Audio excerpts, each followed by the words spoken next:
আজি আমাৰ কেবিনেটত কেইবাটাও গুৰুত্বপূৰ্ণ বিষয় আলোচনা হয় আৰু তাৰ সিদ্ধান্তসমূহ মই আপোনালোকৰ আগত জনাব খুজিছোঁ।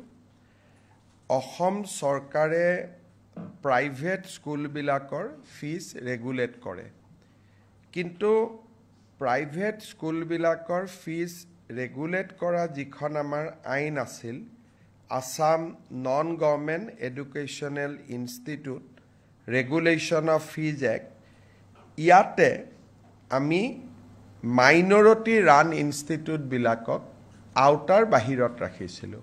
যেনে মাইনৰিটি যিসকল বৌদ্ধ, জৈন, খ্ৰীষ্টিয়ান, মুছলিম, তেওঁলোকে যিবিলাক ইনষ্টিটিউশ্যন পৰিচালনা কৰিছিল, তাতে আমি ফিজ ৰেগুলেট কৰিব নোৱাৰিছিলোঁ। কেবিনেটে আজি এটা সিদ্ধান্ত লয়, আমি বিধানসভাত এখন আইন আনিম।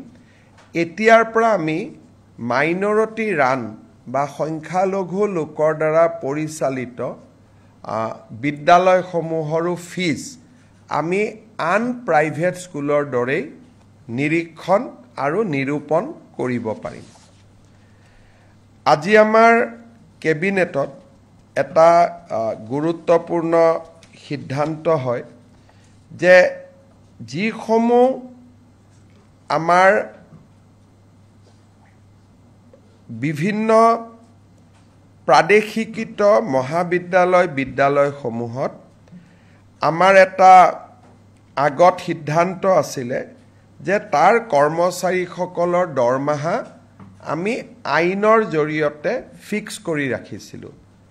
দৰমহা বঢ়াৰ ব্যৱস্থা নাছিল, যি দৰমহা আছিল তাতে তেওঁলোক থাকি গৈছিল। আজি কেবিনেটে সিদ্ধান্ত গ্ৰহণ কৰে যে প্ৰতি বছৰে এখেতসকলৰ দৰমহা 6% বৃদ্ধি হৈ গৈ থাকিব। আগতে কেনেকৈ দৰমহা বাঢ়িব তাক আইনখনত লিখা নাছিল। এতিয়াৰ পৰা প্ৰাদেশিকৃত বিদ্যালয়ৰ কৰ্মচাৰীসকল, তৃতীয় আৰু চতুৰ্থ বৰ্গৰ কৰ্মচাৰীসকলৰ দৰমহা প্ৰতি বছৰে 6% ইনক্ৰিমেণ্ট পাই গৈ থাকিব। আজি আমাৰ কেবিনেটত আগতেও মই ঘোষণা কৰিছিলোঁ, আমাৰ যিবিলাক ধুবুৰী, চাউথ চালমাৰাৰ দৰে জিঅ'গ্ৰাফিকেলি ডিজএডভান্টেজ স্থানত শিক্ষকতা কৰে, তেওঁলোকে আগতে বদলি হ'বৰ কাৰণে আইনমতে অতি কমেও 12 বছৰ শিক্ষকতা কৰিব লাগিছিল। আজি আমি আগৰ প্ৰতিশ্ৰুতি অনুসৰি বিধানসভাত আইনৰ সংশোধনী আহিব। এতিয়া ছোৱালী বা মহিলা শিক্ষয়িত্ৰীয়ে 5 বছৰ কাম কৰিলেই ট্ৰান্সফাৰৰ বাবে উপযোগ্য হ'ব আৰু পুৰুষ শিক্ষক 7 বছৰ কাম কৰিলে ট্ৰান্সফাৰৰ বাবে তেওঁলোক উপযুক্ত হ'ব। এই আইনখন সংশোধনীৰ বাবে আজি কেবিনেটে অনুমোদন জনায়। আজি আমাৰ কেবিনেটে অসম চৰকাৰৰ যিটো প্ৰভিন্সিয়েলাইজেশ্যন পলিচি, সেই পলিচিটোক সংশোধন কৰি আমি এখন আইন আনিম, যি আইনৰ জৰিয়তে 2006 চনত প্ৰতিষ্ঠা কৰা, ৰিকগনাইজ হওক, মাত্ৰ তেওঁলোকক ৰিকগনাইজৰ লগতে পাৰ্মিশ্যন হওক, NOC হওক, এফিলেশ্যন হওক, যিকোনো চৰকাৰী কমিউনিকেশ্যন থাকিলেই 2006 প্ৰতিষ্ঠা কৰা স্কুল, কলেজ প্ৰাদেশিকৰণৰ বাবে উপযুক্ত বুলি বিবেচিত হ'ব। অৰ্থাৎ প্ৰাদেশিকৰণ আইনৰ সংশোধনৰ বাবে অসমৰ শিক্ষক সমাজে যি দাবী কৰি আছিলে, তাক আজি আমাৰ কেবিনেটত গ্ৰহণ কৰা হয় আৰু ইয়াৰ সংশোধনী বিলখনো অনুমোদন কৰা হয়। এই সংশোধনীৰ ফলত কেইবা হাজাৰ শিক্ষকৰ চাকৰি প্ৰাদেশিকৰণ হ'ব পাৰিব। পাৰ্থক্যটো মই বুজাই দিছোঁ। আগতে আমাৰ নিয়মটো আছিল যে 2006 চনত প্ৰতিষ্ঠা হ'ব লাগিব আৰু সকলো অনুমোদন পাব লাগিব, তেতিয়াহে প্ৰাদেশিকৰণ হ'ব। এতিয়া আমি কৈছোঁ সকলো অনুমোদন নালাগে, যিকোনো এখন কাগজ থাকিলে, পাৰ্মিশ্যনৰ কাগজ থাকক, ৰিকগনাইজেশ্যনৰ কাগজ থাকক, এফিলেশ্যনৰ কাগজ থাকক বা NOC এখন থাকক, তেতিয়াও তেওঁলোকৰ চাকৰিসমূহ প্ৰাদেশিকৃত হ'ব। এই আইনৰ ফলত বহুকেইখন মহাবিদ্যালয় প্ৰাদেশিকৃত হ'ব, সুবিধা পাব। কিমানখন কলেজ হ'ব? প্ৰায় 15খন নতুন মহাবিদ্যালয় প্ৰাদেশিকৃত হ'ব। স্কুল কিমানমান হ'ব? স্কুলটো হিচাপ উলিয়াব দিগদাৰ, কিন্তু কেইবা হাজাৰো বিদ্যালয় নতুনকৈ প্ৰাদেশিকৰণৰ আওতাত আহিব পাৰিব। আজি আমাৰ কেবিনেটত নেৰিম নামৰ শিক্ষানুষ্ঠানখনে এখন প্ৰাইভেট ইউনিভাৰ্চিটি কৰিব খোজে, তাকো কেবিনেটে অনুমোদন জনায়। আজি আমাৰ অসমৰ উচ্চ শিক্ষাৰ বাবে এটা অতি আনন্দৰ বিষয়। আজিম প্ৰেমজীৰ নাম আপোনালোকে শুনিছে। আজিম প্ৰেমজী ফাউণ্ডেশ্যন এটা ফিলন্থ্ৰপিক অৰ্গেনাইজেশ্যন। তেওঁলোকে অসমত 1000 কোটি টকাতকৈও অধিক ব্যয় কৰি এখন বিশ্ববিদ্যালয় নিৰ্মাণ কৰাৰ বাবে আমাক আবেদন কৰিছিল। আজিম প্ৰেমজী ফাউণ্ডেশ্যনৰ বিশ্ববিদ্যালয় কৰ্ণাটকত আছে, ভূপালত আছে আৰু ৰাঁচীত আছে।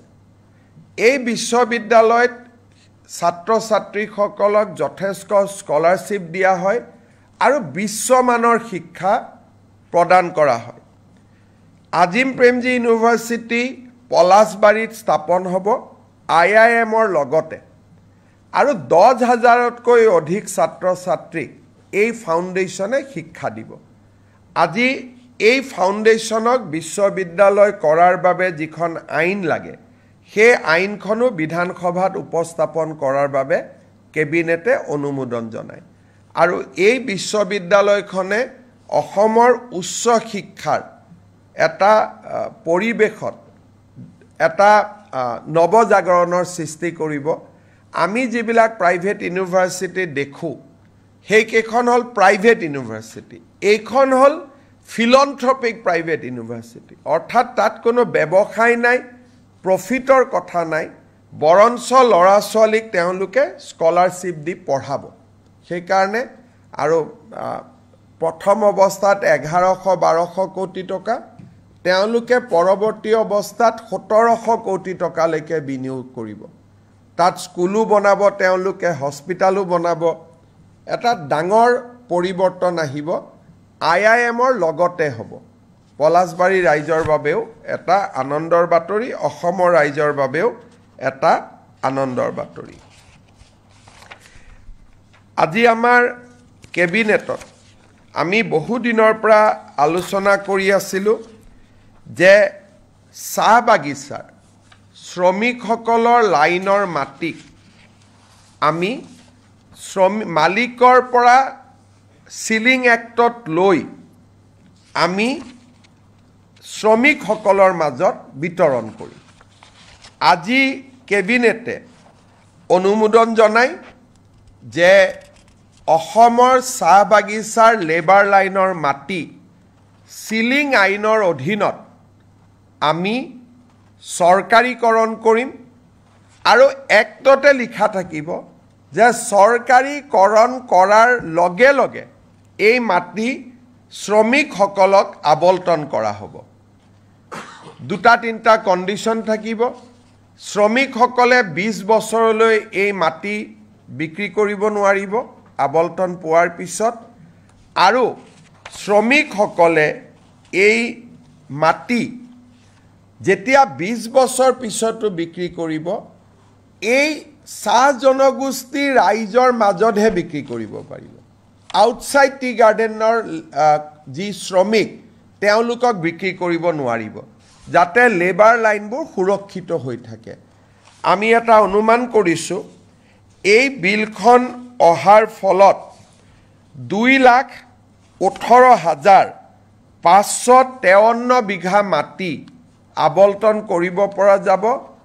3,33,486টা পৰিয়াল এই সিদ্ধান্তৰ দ্বাৰা উপকৃত হ'ব অৰ্থাৎ এতিয়াৰ পৰা শ্ৰমিকৰ লেবাৰ লাইনৰ মাটিৰ মালিক শ্ৰমিকসকল হ'ব টি গাৰ্ডেনৰ মেনেজমেণ্ট মালিক হ'ব নোৱাৰিব তেওঁলোকৰ পৰা আমি সিলিঙত মাটি লৈ ল'ম সিলিং এক্টৰ সংশোধনীৰ বাবে প্ৰস্তাৱ কৰা আইনখন আজি কেবিনেটে অনুমোদন কৰে আৰু অসম বিধানসভাত 25 তাৰিখে এই আইনখন আমি উপস্থাপন কৰিম অসমৰ চাহ বাগিচাৰ শ্ৰমিকৰ বাবে এটা ঐতিহাসিক মুহূৰ্ত হ'ব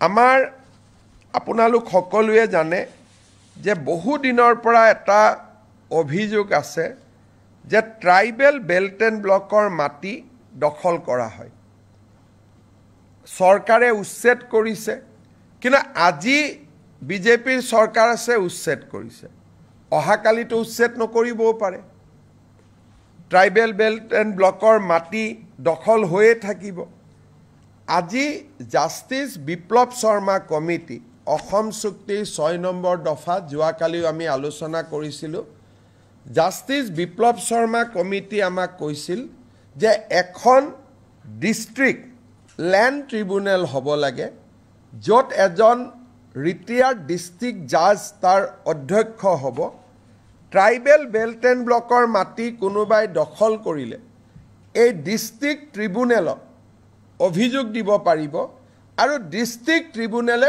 উচ্ছেদৰ অনুমতি দিব পাৰিব এতিয়া বহুত সময়ত ডিসিক কয় ডিসি একো নকৰে এসডিসি কয় এসডিসি একো নকৰে এতিয়া গোটেই ব্যৱস্থাটো ডিস্ট্ৰিক্ট ট্ৰাইব্যুনেললৈকে গুচি যাব যিজন এজন জাজে অধ্যক্ষতা কৰিব আৰু ট্ৰিব্যুনেলৰ সিদ্ধান্ত মতে জিলা আৰক্ষী আৰু জিলা প্ৰশাসনে মানিবৰ কাৰণে বাধ্য হ'ব আৰু এই ট্ৰিব্যুনেলখনক আমি আদালতৰ মৰ্যাদা প্ৰদান কৰিম এই ৰিকমেণ্ডেশ্যনটো জাষ্টিস বিপ্লৱ শৰ্মা কমিটিটো আছিলে আৰু আমি যেহেতু এই বছৰ জাষ্টিস বিপ্লৱ শৰ্মা কমিটিৰ প্ৰতিবেদন এটা এটাকৈ আমি আগবঢ়াই লৈ গৈছোঁ এই আইনখনো আমাৰ বিধানসভাত 25 তাৰিখে ৰাজহ মন্ত্ৰী কেশৱ মহন্ত ডাঙৰীয়াই উপস্থাপন কৰিব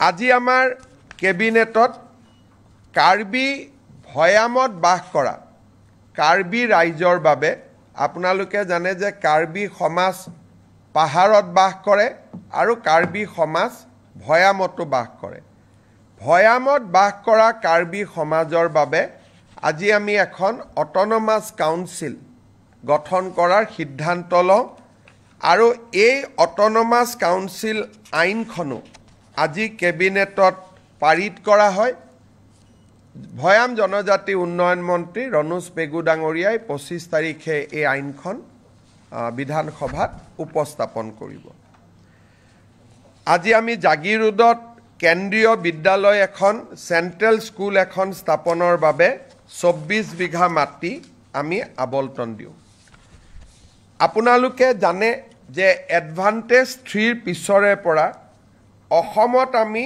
উদ্যোগীকৰণৰ দিশটোক গুৰুত্বপূৰ্ণ হিচাপে লৈছোঁ আৰু আমি কাম কৰি গৈছোঁ এটা সেক্টৰ আছে সেয়া হৈছে আপোনালোকে জানে যে ইণ্ডিগো চলিছে এয়াৰ ইণ্ডিয়া চলিছে ডাঙৰ ডাঙৰ স্পাইচ জেট বিমানবিলাক আমাৰ ইয়াত আহে আৰু আমাৰ ইয়াত গুচি যায় কিন্তু এই বিমানবিলাক মেইনটেইন কৰা হয় ইঞ্জিনিয়াৰিং কৰা হয় সাৰ্ভিসিং কৰা হয় ই এটা ডাঙৰ ইণ্ডাষ্ট্ৰী যাক নেকি এমআৰও বুলি কোৱা হয় মেইনটেনেন্স ৰিপেয়াৰ এণ্ড অভাৰহল এই উদ্যোগটো আমাৰ অসমত নাছিলে বিমানবিলাক আমি বিমান দেখো কিন্তু বেয়া হলে আমাৰ ইয়াত ঠিক নহয় বা সাৰ্ভিসিং নহয় গাড়ী যেনেকৈ সাৰ্ভিসিং সেন্টাৰ আছে বিমানৰো সাৰ্ভিসিং সেন্টাৰ আছে আৰু ই বহুত এমপ্লয়মেন্ট দিয়ে আজি আমাৰ কেবিনেটত maintenance repair overhaul policy of Assam 2025 অনুমোদন কৰা হয় অসমত 7টা এয়াৰপোৰ্ট আছে আমি চেষ্টা কৰিম যাতে 7টা এমআৰও আমি আনিব পাৰোঁ আৰু ই আমাৰ থলুৱা যুৱক যুৱতীৰ নিযুক্তিৰ নতুন ৰাস্তা এটা মুকলি কৰি দিব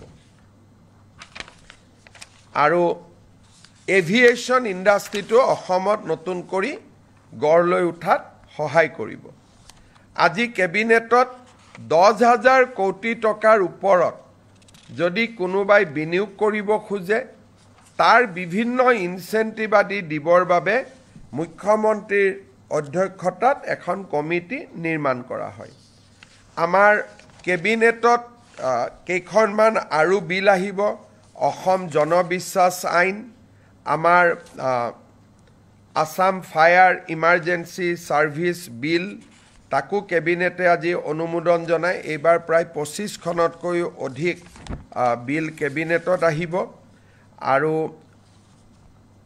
এটা ইয়াৰ লগত দুখন আৰু বিল আহিব আমাৰ আহতগুৰিত যেটো মহৰ যুঁজ হয় তাক যোৱাবাৰ হাইকোৰ্টে বন্ধ কৰি দিছিলে আৰু মহৰ যুঁজখন যোৱাবাৰ নহলগৈ হাইকোৰ্টে কৈছিল যে আপোনালোকে আইন এমেন্ড কৰিব লাগিব এতিয়া আমি অসমত prevention of cruelty to animal আইনখন এমেন্ডমেন্ট কৰাৰ বাবে সিদ্ধান্ত লৈছো যাতে আহতগুৰিৰ মহ যুঁজখনক আইনৰ স্বীকৃতি দিয়া হয় অকল আহতগুৰিয়ে নহয় লগত যিমান মহৰ যুঁজ হয় এই মহৰ যুঁজখনক ক্ৰুৱেলিটিৰ ডেফিনেশ্যনৰ পৰা আমি বাহিৰত আনিব খুজিছো যাৰ ফলত আমি ভাবো এইবাৰ মাঘ বিহুত নহব অহাবাৰলৈকে অন্তত আমি সদায় যেটো পৰম্পৰাগত মহ যুঁজ তাক আমি দেখা পাব পাৰিম শেষত আপোনালোকে জানে যে জালিকাটু আদি আইনৰ দ্বাৰাই অনুমোদন দিয়া হৈছিল জালিকাটু আমি আইন কৰা নাছিলো কাৰণে বাৰে বাৰে আমাক হাইকোৰ্টে বাধা দি আছিল সেই কাৰণে আমি বিধানসভাত আইনখন আনিম আৰু আইনৰ জৰিয়তে মহ যুঁজটোক আমি আনুষ্ঠানিক স্বীকৃতি দিম এতিয়া মই শেষত এটা আপোনালোকক কথা ক'ব খুজিছো 1983 চনত যেতিয়া অসমত ভয়ংকৰ অশান্তি হৈছিল সংঘৰ্ষ হৈছিল 2000তকৈও অধিক লোকৰ মৃত্যু হৈছিল তেতিয়া চৰকাৰে তিৱাৰী কমিছন গঠন কৰিছিল আৰু তিৱাৰী কমিছনৰ প্ৰতিবেদনখন মুখ্যমন্ত্ৰী প্ৰফুল্ল কুমাৰ মহন্তই যদিও সদনত পেশ কৰিছিল তাৰ কপি কাকো নিদিয়াকৈ ইস্যুটো শেষ কৰি থোৱা হৈছিল 25 তাৰিখে আমি সদনৰ সকলো বিধায়কক আমি তিৱাৰী কমিছনৰ ৰিপৰ্ট বিতৰণ কৰিম সদৌ অসম ছাত্ৰ সন্থাই আমাক কৈছিল যে তিৱাৰী কমিছনৰ ৰিপৰ্টটো আপোনালোকে দিয়ক তাত আমাৰ কোনো আপত্তি নাই কিন্তু সেই সময়ত আন্দোলনকাৰীসকলে তেওঁলোকৰ নিজস্ব প্ৰচেষ্টাত মেহতা কমিছন এখন গঠন কৰিছিল চৰকাৰে কৰিছিল তিৱাৰী কমিছন মুক্তি যুঁজাৰু সন্মিলনৰ দ্বাৰা মেহতা কমিছন কৰা হৈছিল আৰু এই মেহতা কমিছনৰ মেম্বাৰ আছিল Shri T U. Mehta retired chief justice Himachal High Court Ganesh Chandra Phukan আমাৰ ৰিটায়াৰ্ড আই.এছ. অফিচাৰ আৰু কটন কলেজৰ অধ্যক্ষ ৰাইহান শাহ চৰকাৰৰ পক্ষত বা চৰকাৰে কৰা আয়োগ আছিল তিৱাৰী কমিটি ছাত্ৰ সন্থা আৰু গণসংগ্ৰাম পৰিষদে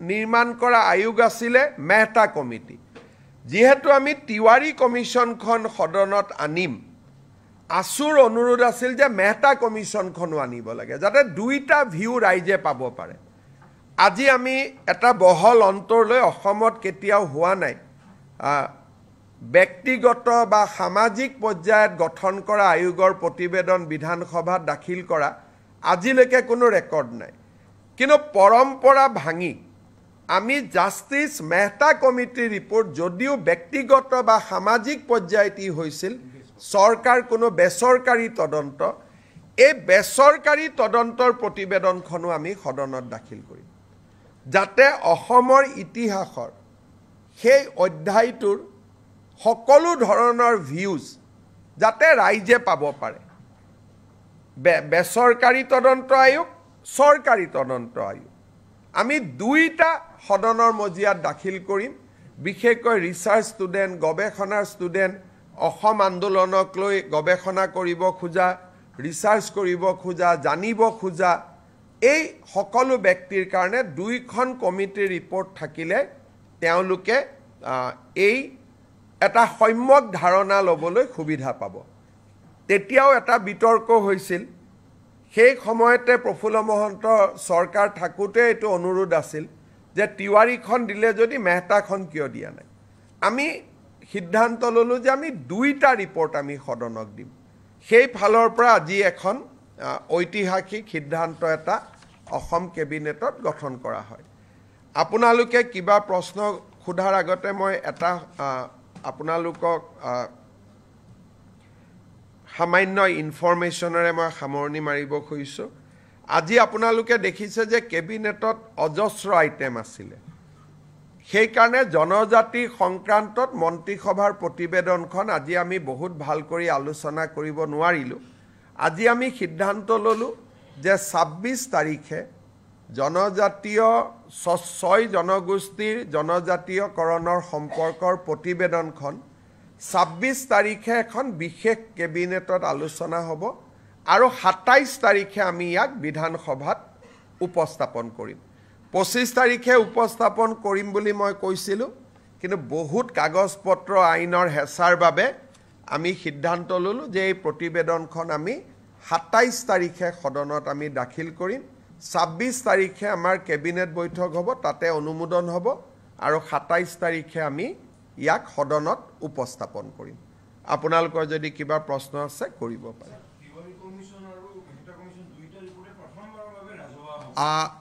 চক যদি টেকনিক্যালি সোধে হয়তো দুইটা ৰিপৰ্টে ৰাজহুৱা হৈছিলে কিন্তু আছুৱেও কপি বনাই কাকো দিব পৰা নাছিল মহন্ত ডাঙৰীয়ায়ো কাকো দিব পৰা নাছিল টেকনিক্যালি উপস্থাপন হৈছিল এইবাৰ দুইখন বহল ভিত্তিত ৰাইজে দেখিব পাব মেহতা কমিশ্যনটো এছেম্বলিত দিয়াৰ কথাই নাই এখন বেচৰকাৰী আছিলে তিৱাৰী কমিটিৰ ৰিপৰ্ট দিছিলে কিন্তু এটা কপি অকল স্পিকাৰৰ হাতত আছিলে আৰু মেম্বাৰে পোৱা নাছিলে এইবাৰ সকলোৱে পাব আৰু আপোনালোককো আমি কপি দি দিম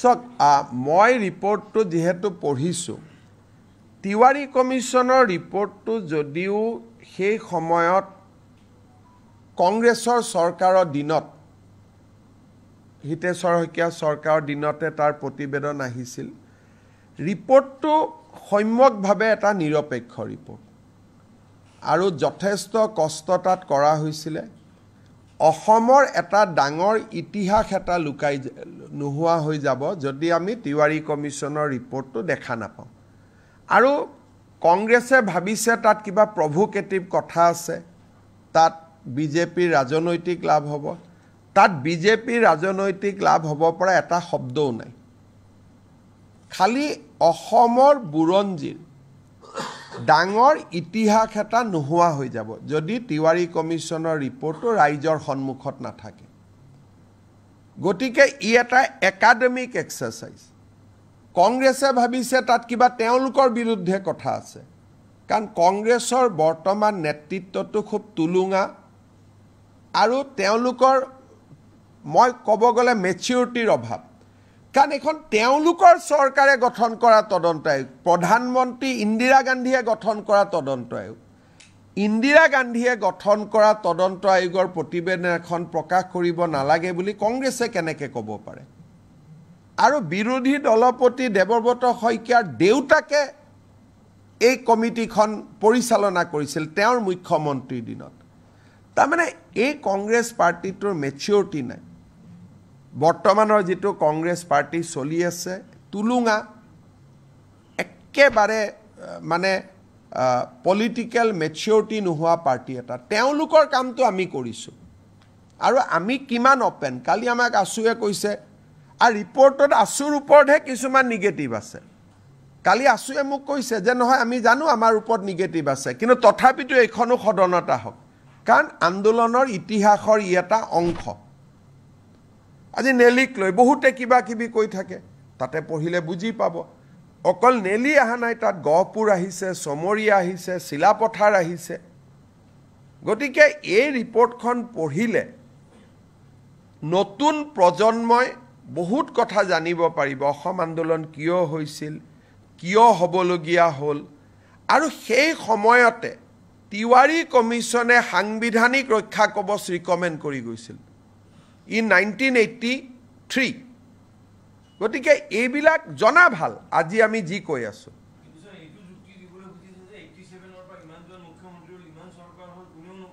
হিমন্ত বিশ্ব শৰ্মা সকলো কামতে ব্যতিক্ৰম নাই। টাটা ছেমি কণ্ডাক্টৰ বেলেগ কোন মুখ্যমন্ত্ৰীয়ে কৰিলে?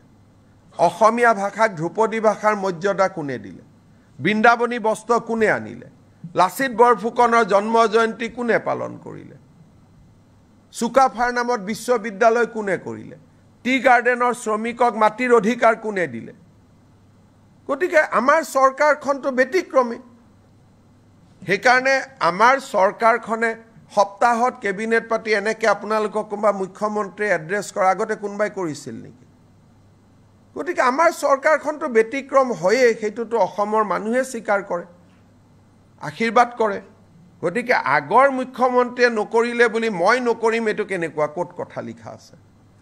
আগৰ মুখ্যমন্ত্ৰীসকলৰ মনত ভয় আছিলে, মোৰ মনত ভয় নাই, কাৰণ ইতিহাস কেতিয়াও লুকাব নাপায়। It is a crime. ইতিহাস লুকালে নতুন জেনেৰেশ্যনে অসমক জানিব নোৱাৰিব। And it is a crime against humanity, কোনোবাই যদি ইতিহাসক দাবাব খোজে। আৰু বিধানসভাৰ লাইব্ৰেৰীত ইয়াৰ কপি এটা আছেও, আজিও আছে। এনেকুৱা নহয় যে কপিটো নাই। প্ৰফুল্ল মহন্ত ডাঙৰীয়াই যিটো কপি সদনত দিলে, স্পীকাৰে নি আলমাৰীত থৈ দিছে বিধানসভাৰ লাইব্ৰেৰীত, আজিও আপোনালোকে চাব পাৰে। গতিকে এইটো কোনো সিক্ৰেট ডকুমেণ্টটো নহয়। बहुत लंबा हो जाएगा माँ, ये कहाँ हो पाएगा ये English Hindi. Today Assam cabinet has approved host of legislation around 27 to be placed before Assam Assembly, which will be in session from 25th of this month. This include a provision for handing over tea garden labor colonies land to the tea garden laborers, School Provincialization Act, relaxation of Animal Cruelty Act to provide a facility for buffalo fight like Jalakattu. All these legislation will be placed before the assembly, including a new policy for MRO. Along with this legislation, we are also going to place the Tiwari Commission report, which was constituted in 1983 to investigate the region of violence that has erupted in the state in the year 2083, which has witnessed death over 3,000 citizens. Along with that, at that point of time, a non-government inquiry was also constituted under the chairmanship of Justice T.U. Mehta. Government of Assam going to lay both the report of the commission constituted by Government of Assam, the report of the commission constituted by the agitationists of that point of time, so that the people of Assam, new generation scholars, can study the root cause of Assam agitation and various issues surrounding the identity issue of Assamese people. Habo? Egoto nai baki? Thik ase. আৰু 26 তাৰিখৰ কেবিনেটত আমি 6 জনগোষ্ঠীৰ আলোচনা কৰিম। 27 তাৰিখে সেইখন সদনত আহিব। মই 25 বুলি কৈছিলোঁ, 2টা দিন দেৰি হ'ল, কাৰণ ইমান কামৰ মাজত কৰবাত কিবা খেলিমেলি যাতে থাকি নাযায়, সেইকাৰণে 2টা দিন আমি বেছিকৈ লৈছোঁ। লাভ জেহাদৰ বিলখনো আলোচনাত আছে, কিন্তু এইবাৰ হ'বনে নহ'ব মোৰ ডাউট আছে। কিন্তু আমাৰ চৰকাৰৰ দিনতে আৰু এইখন চৰকাৰৰ দিনতে সেই বিলখনো আহিব, কাম চলি আছে।